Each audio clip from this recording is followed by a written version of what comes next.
नमस्कार दर्शकों, public live news channel में आपका बहुत बहुत स्वागत है। आशीष कुमार के साथ आज अनिल पांडे जी, जो कांग्रेस के दिग्गज नेता है। चलिए उनसे बात करते हैं, कांग्रेस की विचारधारा को जानते हैं और कांग्रेस में ये कब से वर्किंग कर रहे हैं उसके बारे में पूछते हैं कि अनिल पांडे जी से। चलिए अपने बारे में बताइए अनिल जी। बहुत बहुत धन्यवाद आप पब्लिक लाइव न्यूज चैनल से जुड़ने के लिए। बहुत बहुत धन्यवाद। पब्लिक लाइव जो आपका चैनल है ये दिनों रात प्रगति करे, इसकी कामना के साथ मैं अपने बारे में बताता हूं। अगर कहा जाए कि मैं कांग्रेसी कब से हूं तो यूं कह लूं कि मैं बाई बर्थ कांग्रेसी। हमारा परिवार शुरू से कांग्रेसी रहा। हमारे पिताजी श्री डी.एन. पांडे आजीवन कांग्रेसी रहे, वर्तमान में भी कांग्रेसी हैं। वो एचएल कर्मचारी संघ के आजीवन अध्यक्ष रहे। INTUC INDWF के ऑल इंडिया में वो मेंबर भी रहे, जो कांग्रेस का संगठन है। हमारे बड़े भाई के ससुर पंडित रामनारायण पाठक जी, जो लगभग 19 साल विधायक रहे कल्याणपुर विधानसभा से, और जिस समय बीपी सिंह जी मुख्यमंत्री हुआ करते थे उस जमाने में वो मंत्री थे। उनके पास 4 महत्वपूर्ण मंत्रालय हुआ करता था। श्रम, सम्मान, प्रशासन, सहकारिता और गृह, ये 4 मंत्रालय उनके पास होते थे। हमने अपना जो छात्र जीवन था वो सेंट जोसेफ से अंग्रेजी माध्यम से पढ़े और कुछ ऐसा संजोग रहा कि राजनीति में आना पड़ा। यूथ कांग्रेस से ज्वाइन करने के बाद यूथ कांग्रेस में मैं जिस समय यूथ कांग्रेस बड़े मजबूत स्तर पे होती थी, मैं जनरल सेक्रेटरी रहा लगभग 4 साल। उसके बाद मुझे मुख्य कांग्रेस जो मेन बॉडी हमारी थी, शहर कांग्रेस कमेटी, जो ज्वाइंट हुआ करती थी, जिसमें पहले दक्षिण उत्तर ये सब कुछ नहीं बटा था, अब्दुल मन्नान शहर अध्यक्ष हुआ करते थे, उसमें मैं महासचिव बना।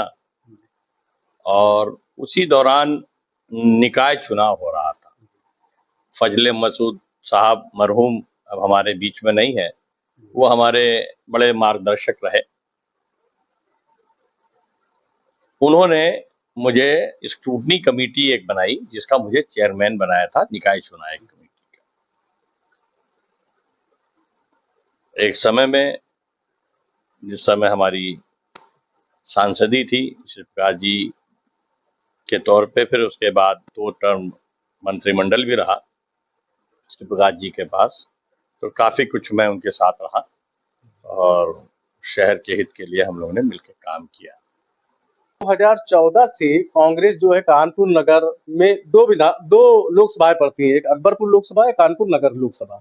उन पर मतलब चुनाव नहीं जीत पा रही कांग्रेस। क्या ऐसे मुद्दे रहे, क्या कारण रहे हैं जो कांग्रेस नहीं बढ़ पा रही यहाँ पे? नहीं, देखिए, ये कहना गलत होगा कि कांग्रेस नहीं जीत पा रही। कांग्रेस अकबरपुर लोकसभा से राजा राम पाल और कानपुर नगर से शिवप्रकाश जायसवाल जैसा व्यक्ति 3 टर्म उन्होंने लगातार सांसदी की। 1 टर्म वो सांसद रहे, 2 टर्म वो सांसद होके मंत्री रहे। और ये कानपुर का गौरव रहा कि बड़ा भारी मंत्रालय, गृह मंत्रालय पहले कार्यकाल में, दूसरे कार्यकाल में कोयला मंत्रालय जैसा भारी मंत्रालय उनको मिला। उसके साथ 1-2 मंत्रालय और भी रहे। 10 साल हमारी सरकार के बाद एक प्रलोभन की नीति आई, आम जनमानस को गुमराह किया गया। भाई, जो वर्तमान में दल है जो सत्ता में, ये अंग्रेजों का पिट्ठू दल है। इन्होंने जिस तरह जब हिंदुस्तान में अंग्रेज आए तो उन्होंने प्रलोभन दिया कि हम फैक्ट्री लगाएंगे और आपको रोजगार देंगे, बाद में कब्जा किया। उसी तरह इन लोगों ने प्रलोभन दिया कि आपके खाते में 15-15 लाख आएंगे। इन्होंने प्रलोभन दिया कि ये जो सिलेंडर 400 रुपए का है, ये आधे में मिलेगा आपको, कहो फ्री भी देने लगे। ये जनता सोचने लगी। इन्होंने कहा भैया जो डीजल पेट्रोल महंगा है वो आपको, उनके यहाँ एक रामदेव बाबा हुआ करते थे, व्यापारी बाबा जो है वर्तमान में, उन्होंने कहा 30 रुपए में सब मिलेगा डीजल पेट्रोल। तो ये जनता प्रलोभन में आ गई। हम हारे नहीं। एक तो ये प्रलोभन रहा, और कुछ हिंदुस्तान के अंदर एक धार्मिक उन्माद इन लोगों ने पैदा करने का प्रयास किया। उस धार्मिक प्रलोभन में यूं कह लीजिए कुछ लोग बह गए, क्योंकि अगर वोट प्रतिशत देखिए आप, तो वोट प्रतिशत इनका कोई ज्यादा नहीं है। सीटें जरूर कांग्रेस की कम हुई, लेकिन वोट प्रतिशत आज भी संतुलित है। तो एक धार्मिक उन्माद था जिसकी वजह से कांग्रेस सत्ता से बाहर हुई, क्योंकि हम धार्मिक चीजें नहीं करते हैं। हम स्कूल, कल कारखाने, फैक्ट्रियां लगाते हैं ताकि रोजगार मिले। हम स्कूल बनाते हैं कि शिक्षा मिले, ये स्कूल बंद करते हैं।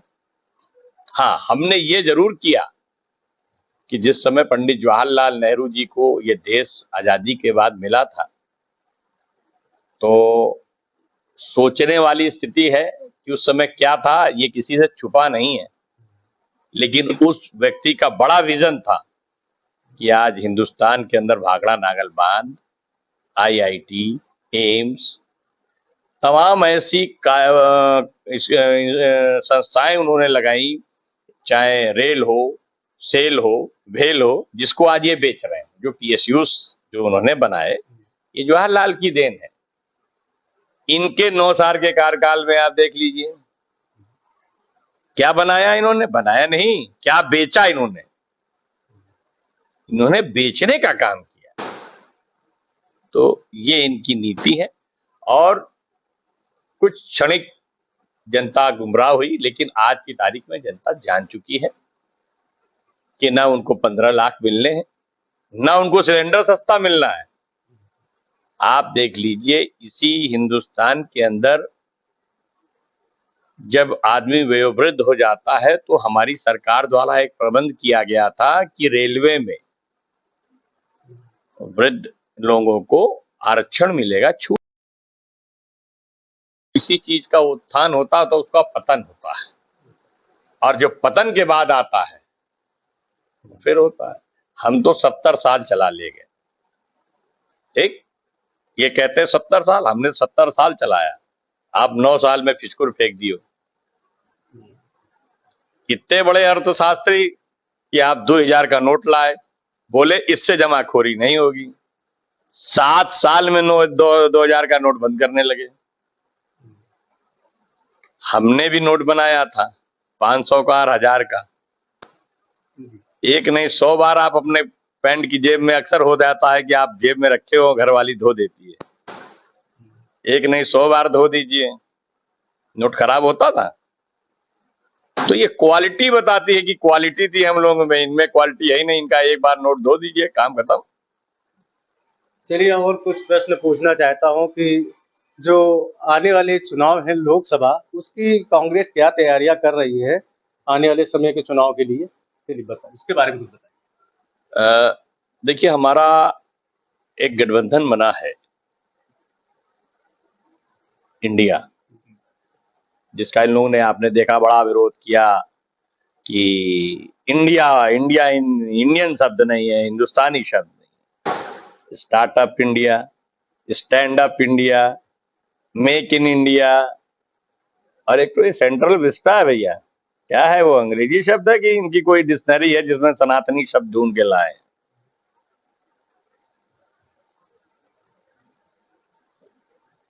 हमारा जो ये गठबंधन हुआ है, ये तय करेगा कि कैसे हम लोगों का सीटों का विभाजन होगा, कौन कहां लड़ेगा।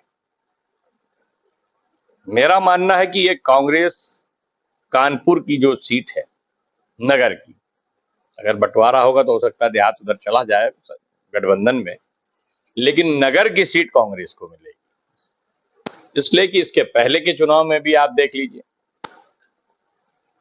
श्री प्रकाश जी ही लड़े थे, हारे जरूर, लेकिन वोट प्रतिशत उनका बढ़ा था, वोट ज्यादा मिले थे। अब प्रलोभन की सरकार थी, अब प्रलोभन से लोग उबर गए हैं। लोगों को 5 किलो अनाज दिया और गैस 400 की 1150 कर दिया। तो अनाज कच्चा थोड़ी खाओगे, चावल गेहूं, खा लोगे? आप बताओ, नहीं खा सकते हो। तो पकाने की व्यवस्था तो बंद कर दी इन्होंने। अब रही सही लकड़ी, जो लकड़ी मिल जाती थी, कहीं आपको लकड़ियां दिख रही हैं? कोई पेड़ दिख रहे हैं? हाँ, ये जरूर है कि जब समय आता है वृक्षारोपण का, तो लाखों का नहीं, करोड़ों का घोटाला केवल वृक्षारोपण के नाम पे होता है। आपने भी पेड़ लगाया होगा कभी, तो पेड़ लगाने के बाद आप उसको चारों तरफ से घेरते हो, चाहे लोहे का जाल बना दो, चाहे बांस का जाल बना दो। जब तक वो बड़ा ना हो जाए तब तक उसमें खाद पानी डालते रहते हो। जब वो बड़ा हो जाता तो अपने आप, जैसे छोटा बच्चा हो है तो उसको जब तक आप खुद ही नहीं करोगे, माँ खुद करती है ना, खिलाना पिलाना नहलाना। जब बड़ा हो जाता माँ थोड़ी करती है। तो उसी तरह इन लोग पेड़ लगाते हैं, हरियाली के नाम पे इन लोग फ्रॉड करते हैं। पहले आपको याद होगा, सुना होगा आपने, कहा जाता था भारत सरकार, उत्तर प्रदेश सरकार। वर्तमान में कभी सुना है आपने? वर्तमान में कहा जाता मोदी सरकार, योगी सरकार, वो बुलडोजर बाबा की सरकार। क्या बुलडोजर ही किसी बुलडोजर से आप समाप्त कर सकते हो? जो धारा है वो धारा नहीं बदल सकते, जो सोच है वो नहीं बदल सकते, जो विचार है वो नहीं बदल सकते। समाप्त तो कर सकते हो, भाई उखाड़ दिया आपने समाज, उसका विचार आप बदल पाए? विचार तो उसके जिंदा रहते बदलो तब तो है। तो जिस तरह से ये सरकार चल रही है, आप भी जान रहे हो, लोकतंत्र में लोकतंत्र की हत्या हो, और 2024 में इनका तक उखड़ जाएगा। उखड़ने की शुरुआत आज सुप्रीम कोर्ट ने कर दी है।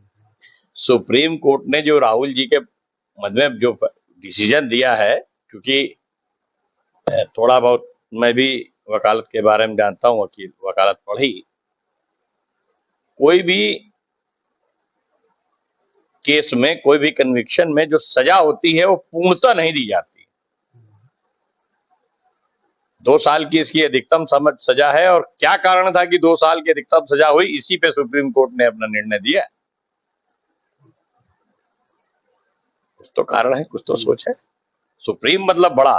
मैं धन्यवाद देता हूं सुप्रीम कोर्ट को कि आज की तारीख में जो इनका ये फैसला आया, ये मील का पत्थर है लोकतंत्र को बचाने के लिए।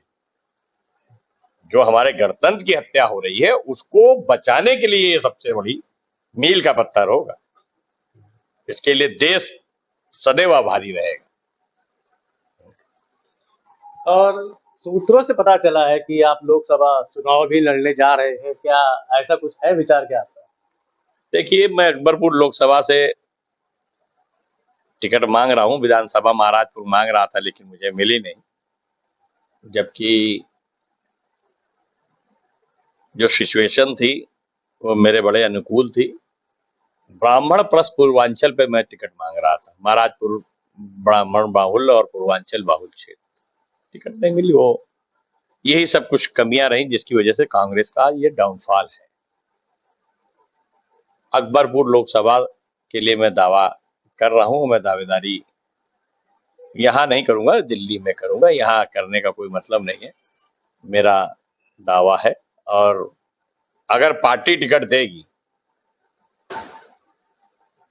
तो आने वाले समय 2024 में पार्टी का ग्राफ बढ़ना है, और ये कोई मुगालता ना पाले कि वो अपने दम पे जीतता है, पार्टी के दम पे जीतता है, ये आप जान लीजिए। बिरले लोग हैं जो निर्दलीय जीत जाते हैं, उसका कारण ये होता है कि उनकी व्यक्तिगत अपनी वो होती है, या कुछ उस योग का व्यक्ति नहीं होता है तो निर्दलीय जीतते हैं। राजा रामपाल कन्विक्टेड थे पैसा लेके सवाल पूछने के मामले में, लेकिन वो कन्विक्शन उनका पूरा नहीं हुआ था, इल्जाम था, सजा नहीं हुई थी। कांग्रेस से टिकट पाए और सांसद हो गए, क्योंकि उस समय कांग्रेस का ग्राफ था। 10 साल लगातार हमारी सरकार रही आदरणीय मनमोहन सिंह जी के नेतृत्व में, उनसे काबिल व्यक्ति कोई नहीं है। अर्थशास्त्र के मामले में देश आपका अर्थ के रूप में डूबा था, मनमोहन सिंह जी ने उबारने का काम किया। और अब हमारे पास एक ऐसा नेता है जिस नेता से इन लोग कितना जलते हैं, अब इसी से अंदाजा लगा लीजिए कि अगर वो टी शर्ट पहन के ठंडी में चल देता तो ये जांच करना शुरू कर देते हैं कि टी शर्ट के अंदर कहीं वो वार्मर तो नहीं लगा है कुछ। अरे भाई, टी शर्ट के अंदर उतनी दूर तो अब वार्मर होगा, बाकी हाथों में तो नहीं होगा। तो ये उस नेता का क्रेज है। वर्तमान में केवल ये सरकार, मोदी सरकार, या जो हमारे जो देश के अंदर शांति नहीं पसंद करते हैं, वो लोग ये केवल चाहते हैं कि ये गांधी परिवार खत्म हो जाए तो सब समाप्त हो जाए। लोग कहते हैं गांधी परिवार ही क्यों रहता कांग्रेस में? हमसे कोई पूछे, मैं बताता हूं। गांधी परिवार ने जो इस देश को दिया वो किसी ने नहीं दिया। जवाहरलाल जी कितने साल जेल में थे? इंदिरा जी कितने साल? 55 में जेल में चली गई। ये सब कोई जोड़ेगा ना तो पुरखे सबकी तर जाएंगी। इस परिवार ने देश को दिया है, लिया नहीं है। लोग कहते सोनिया जी इटली की थी, सब पैसा लेके इटली भाग जाती। अरे भागना होता तो भाग नहीं जाती, प्रधानमंत्री बनना होता तो बन नहीं जाती। कौन रोकता जिस समय राजीव जी की हत्या हुई थी? पूरा देश नहीं, पूरा विश्व इनको चाह रहा था प्रधानमंत्री बनाने के, मगर ये नहीं बनी। कोई रोक सकता था? राहुल गांधी को क्या कोई मनमोहन सिंह जी के कार्यकाल में मनमोहन सिंह चाहते थे कि ये प्रधानमंत्री बन जाए? कोई रोक सकता था? कोई विरोध हो सकता था? लेकिन इसने कहा नहीं, मैं अभी उस योग्य नहीं हूं, मैं अपनी योग्यता साबित करूं। एक दांडी यात्रा अंग्रेजों को भगाने के लिए महात्मा गांधी ने की थी, और दूसरी भारत यात्रा, ये अंग्रेजों को पिट्ठू। इनकी ड्रेस क्या थी? इनके संघ वालों की ड्रेस क्या थी बताइए? भूरी हाफ पैंट। ये किसकी ड्रेस हुआ करती थी अंग्रेजों के जमाने में? अंग्रेजों को पिट्ठुओं की, उनके हवलदारों की, उनके नौकरों की। वही तो ड्रेस थी। नागपुरी जो है, इन लोग नागपुर वाले, यही तो ड्रेस थी। तो ये अंग्रेजों को, पिट्ठुओं को भगाने का काम शुरू हो चुका है इस हिंदुस्तान के अंदर राहुल गांधी के नेतृत्व में। उसने जो कश्मीर से कन्याकुमारी तक की जो पदयात्रा है, कौन है इनके यहाँ करने वाला? अरे एक बात और आपको बताऊं मैं, वो तो बड़ी इंटरेस्टिंग बात है। काबिलियत जाती जाती है ना, तो इन लोग ने एक वो योग दिवस, योगा दिवस बनाया। तो आपने देखा होगा, एक वो प्रधानमंत्री हैं जो योग कर रहे थे, पत्थर पे उल्टा लेट, सीधा लेट। देखा था ना आपने योग करते हुए? अभी योगी जी भी पैर उठा नहीं पा रहे थे। ये योग वनडे वो योग होता है। राहुल गांधी हमारा 24/7 योग में रहता है। केरल गए थे, समंदर में नाव से घूम रहे थे, कूद पड़े समंदर में, याद है? वो सीन तो आपने वीडियो देखा होगा। अकेला तैर के चला आया, क्योंकि वो हैवी डाइवर है। वो समंदर के नीचे 15-15, 20-20 फीट विदाउट ऑक्सीजन सिलेंडर चला जाता है। मोदी जी को भी एक दिन खुदवा दो या किसी समंदर में। बहुत बहुत धन्यवाद। ये थे हमारे कानपुर के अनिल पांडे जी, कांग्रेस के दिग्गज नेता। दो शब्द और कहना चाहूंगा, अगर आप इजाजत हो। जी जी जी जी, बताइए। विकास और प्रगति के नाम पे जो बात, और भ्रष्टाचार के नाम पे बात, जिसमें हमको ये कहा गया था कि लोग भ्रष्टाचार है 2G स्पेक्ट्रम और तमाम घोटालों पे, जिन्होंने घोटाले के लिए कहा वही आपको मालूम ही है कि वो खुद ही पलट गया कि नहीं, मुझको कह के कराया गया था कि आप ये बात कहिए। जिन्होंने मुकदमा फाइल किया था रिटेन हुए, और सब कोई बाइज्जत बरी हुए। इनके घोटाले कितने हैं अभी देखिए। परसों इन लोगों ने अडानी को 100 कितने बीघे जमीन भारी विरोध के बाद दे दिया।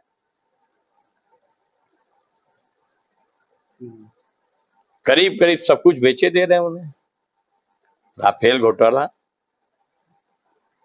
पूरे विश्व में सबसे ज्यादा महंगा हम लेके आए।